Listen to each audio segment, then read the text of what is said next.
Welcome to Cues on the Move.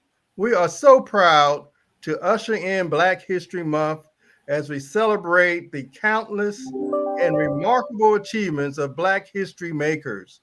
Black history is American history, and we don't need permission to tell the world of our excellence. We are honored. We are honored the contributions We honor the contributions and we celebrate the achievements of African Americans who have shaped our community, our neighborhoods, our townships, our boroughs, our block, in fact, our nation, with the resilience and the brilliance of our young people from all walks of life. We encourage our young people to pursue their education with the passion of their ancestors so that they can be history makers today. I am Brother Donald Williams II, the proud immediate past. Let me say that again, immediate past, second district chairman for the Fatherhood and Mentoring Committee. And on behalf of the 39th second district representative, Brother Amir Sharif, and the Brotherhood of the Mighty Second District, we say thank you. We are so grateful for your presence and welcome to the 8th season of Cues on the Move. The mighty second district of the illustrious Omega Psi Phi Fraternity Incorporated is comprised of 5 eastern states: New York, New Jersey, Delaware, Pennsylvania, and Maryland. The second district has over 4,000 Omega men and approximately 85 chapters, where service is our watchword. Let me give a shout out to the incredible work Omega men are doing across the country with impacting and changing the world through mentoring. Before I pass the mic, my co-host for this segment for Cues on the Move is my good friend, brother Frankie Dookie from Neptune, New Jersey, where I spent my formative years graduating from Neptune High School and matriculating on to Rider University.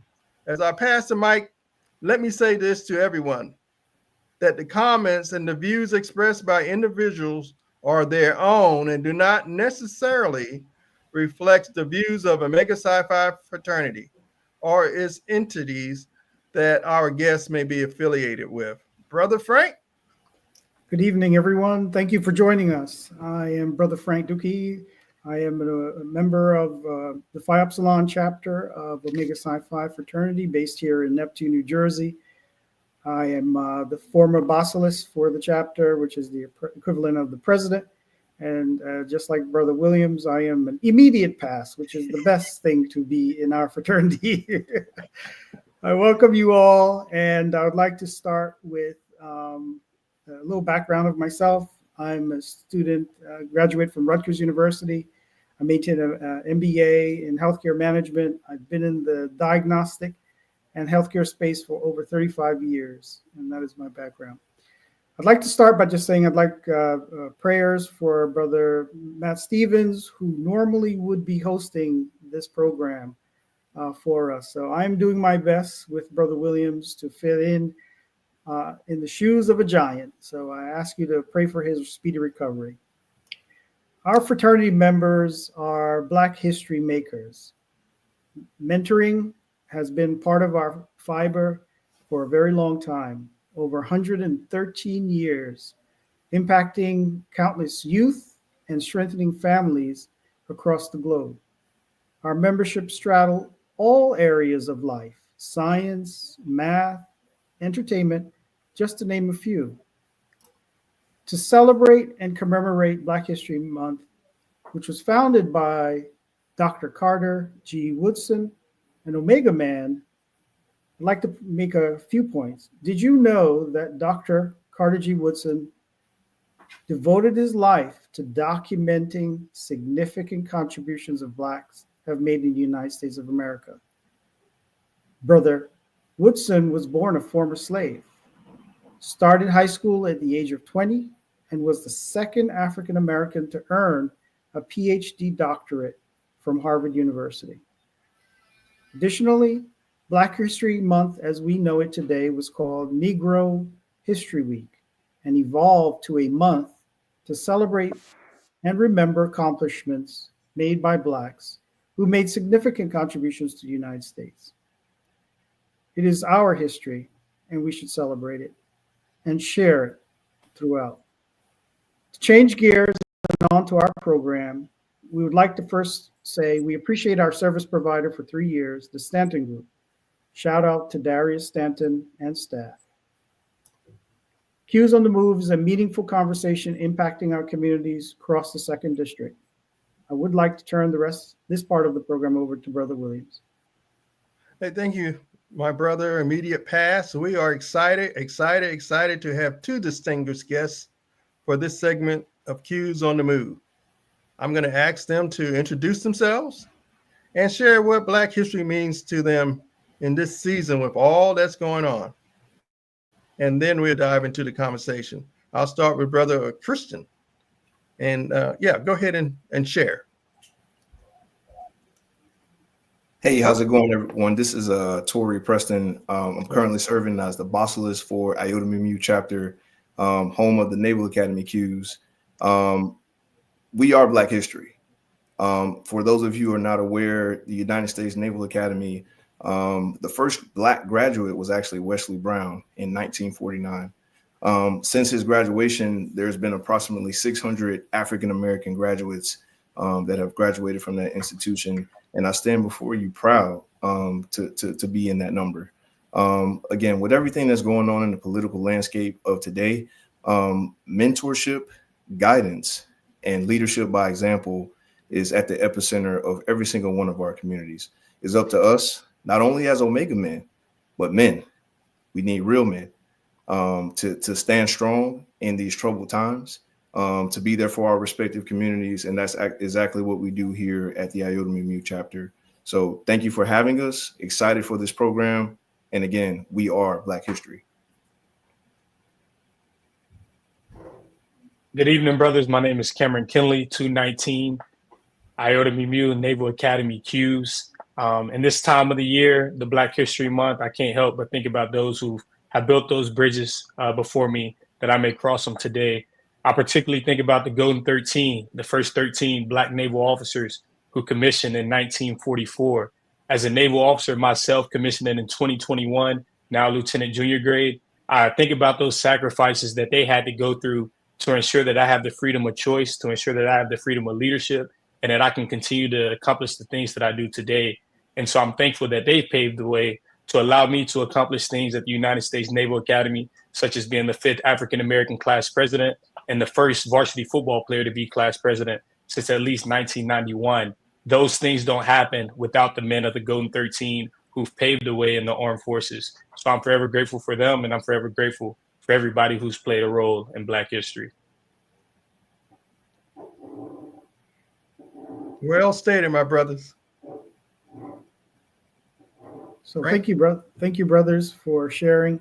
I'd like to dig a little bit deeper for each of you and start with you, Brother Preston, and move on to Brother Kinney. Let's talk about this concept of resilience and its application in your life and your work. If you could share some sort of personal experience on the significant challenges that you've had to deal with in establishing or diving through resiliency. And then this concept of mental toughness and overcoming setbacks. So I'll start with you, Bossalist Preston, on those topics. Thank you. Thank you for sharing. So again, mental toughness and resilience kind of go hand in hand for me. I currently serve in the Marine Corps Reserve as a major as well, but I'll take you back to when I was first commissioned from the Naval Academy. Shortly thereafter, I was engaged. My then fiance was pregnant, and I was gearing up for a deployment to Iraq and Syria. And essentially, my fiance gave birth. Baby passed away same day. It went from being one of the most joyous occasions in my entire life to the most toughest time that I've ever experienced. And the clock didn't stop. I still had to prepare for that deployment, still had to go get my Marines ready, and I still eventually had to depart, for a 9-month deployment. So that was one of the most toughest experiences I ever had to deal with. And, you know, for those that are dialing in on this call, imagine carrying your daughter in a casket down a cemetery with your family, your friends, watching you as you put that body in the ground. And that was pretty traumatizing. If we fast forward to 2019, at the time, my wife becomes pregnant. Again, happy, trying to, you know, get past, you know, some of the things we experienced previously. Gives birth, healthy baby boy. 3 months later, my wife becomes diagnosed with cancer. Right. So didn't have the opportunity to do the motherhood thing. She did immunotherapy. She did chemotherapy. She did radiation. She did proton therapy. We even did some experimental treatments up at NIH. And eventually she passed away in 2022, May 6th, 2022. What's significant about that is as I transitioned from working one job, I got my acceptance to work at Amazon that February previously, right? So life doesn't stop. Bad things will consistently happen. But for me, I thought about my son. I thought about my brothers in the chapter. I thought about my Marines who were dependent on me on a regular basis. And honestly, I think about perseverance. Perseverance is key, and without it, you will die, right? And there were times where sometimes, you know, your mental, your mental will wear on you over time. But you think about those who are leaning on you. You think about those who are depending on you, and you continue to pull through and push through. Thank you for sharing. Have our condolences, my brother. I appreciate you. You've definitely built that fortitude that others can emulate. So thank you for that. Brother Kinley? Yeah, most definitely. I was raised in the church, and so I remember growing up in the church as a young Christian. I used to believe that if you believed in God, trusted in God, that life would be easy. But the older I got, the more I realized that was the furthest from the truth. One of my favorite passages is James chapter 1. Consider it pure joy, my brothers and sisters, when you face trials of many kinds, because you know that the testing of your faith produces perseverance. Let perseverance finish its work so that you may be complete, not lacking anything.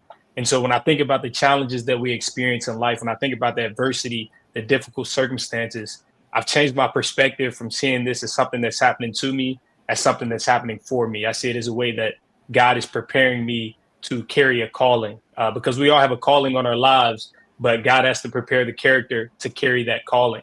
And I think about my personal journey, being a football player at the United States Naval Academy, losing my starting job my senior year, but still pursuing a childhood dream of the NFL, and finally getting that childhood dream in my hands, and then having the assistant secretary of the Navy or the acting secretary of the Navy tell me that I wouldn't be able to go down there and pursue that dream in Tampa, despite a policy being in place and some counterparts at other schools. And once you put in all that work, you do all those sacrifices to achieve this dream and be a part of the less than 2%.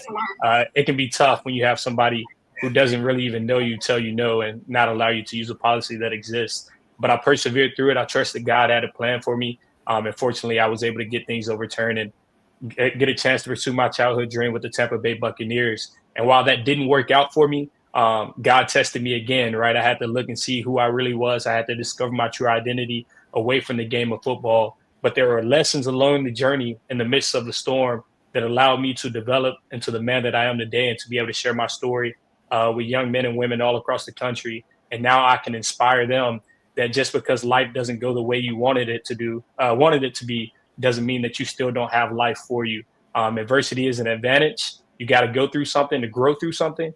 And it's these difficult circumstances that can shape you into who God has called you to be. And it's then that you can continue to walk in your purpose and carry your calling. So I'm going to stay with you, Brother Kinley, and just ask a question relative to the chapter and the program, the Fatherhood and Mentoring program that you are engaged in. What are some of the things, maybe 3 points that you feel are important for you to communicate to these young folks and the fathers potentially that we may impact? So if you could just describe your program and then possibly how you try to bring a certain type of experience to the chapter. Yeah, so I do a lot of motivational speaking across the country, and working on bringing that to the chapter to elevate it more particularly in the DMV area.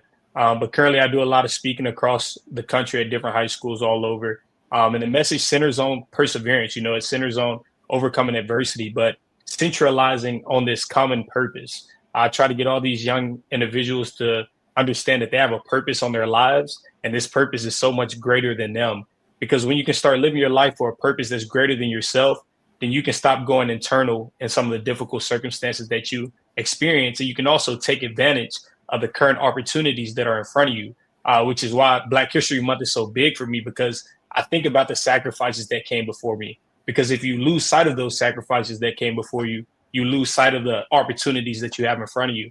And I think when kids can understand that greater purpose that's on their lives and the people that have put them in a position to be where they are, they take advantage of those opportunities more. But obviously, it's not going to be easy, right? So I teach them that failure is okay, right? Everybody fails. It's not an identity, it's an action.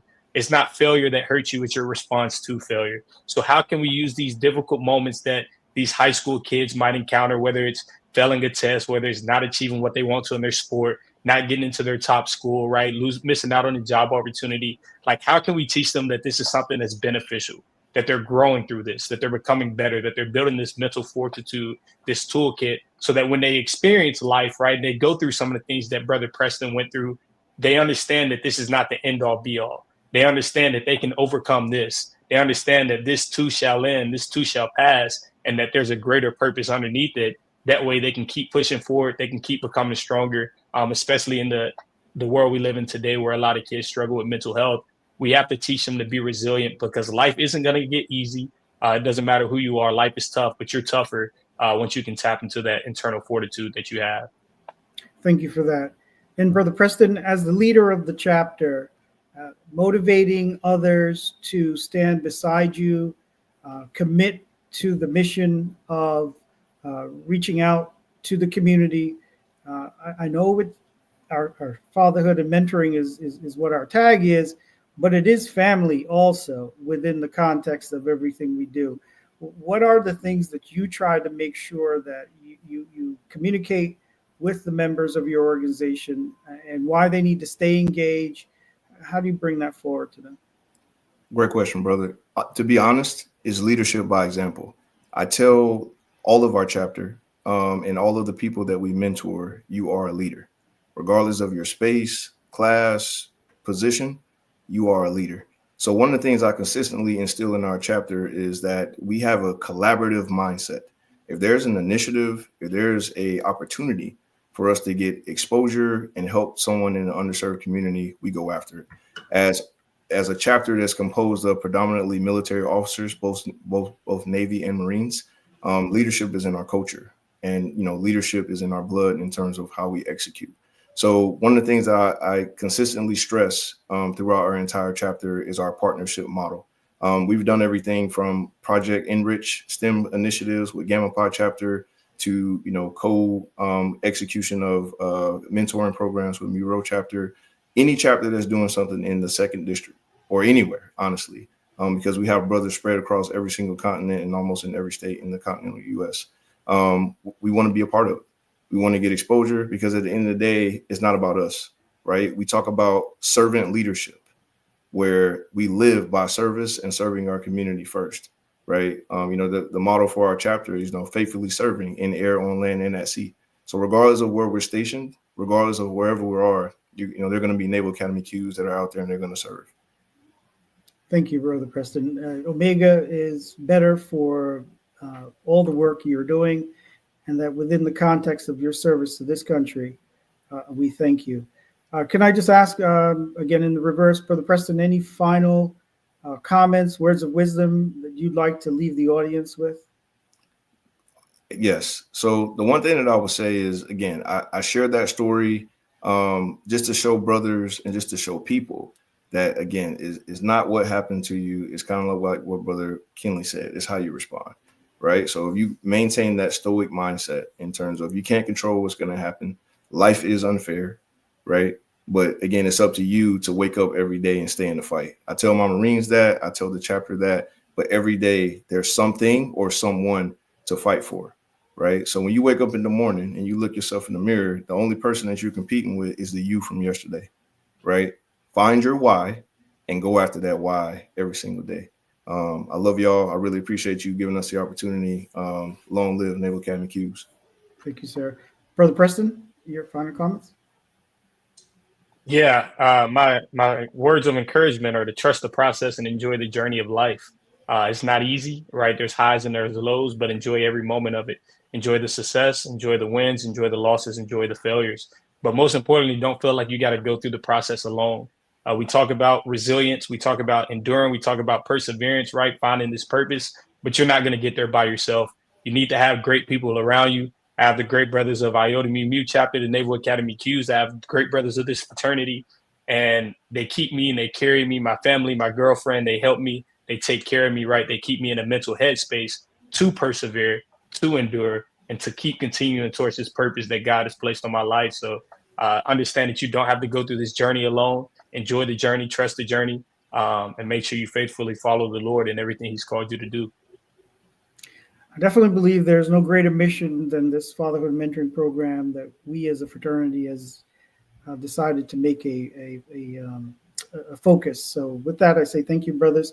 As the segment of the Qs on the Move draws to a close, I would like to thank our speakers and hope you are inspired, those of you in the audience, by what you see and you hear, and you will join us in being the solution for our community. Brother Williams, will you close us out?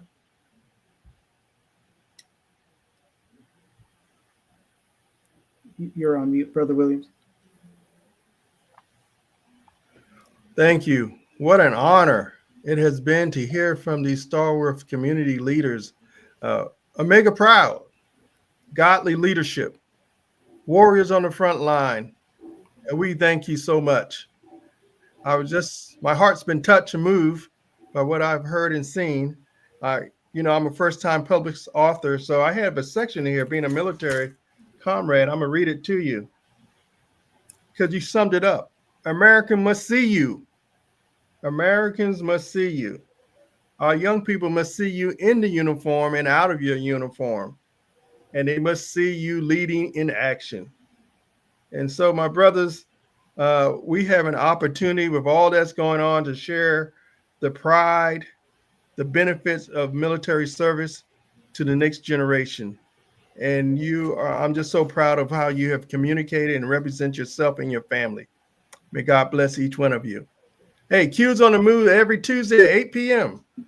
You hear directly from chapters about the incredible mentoring work that's going on in the 2nd District. And my message for our young people, be history makers today. That's what we need you to be. We want you to thrive in 2025 and become the next legacy for you and your families. And so with that, let me just say this. What you need to know is that there is no American history without Black history. And we will celebrate it every day of our lives. How we act and how we live. And to let others see the good put into action is what everybody needs to see and embrace. Again, so proud of you, my friends, and your messaging. Frank? Thank you all. Is there an opportunity, producer, for the questions or comments at this time from the audience?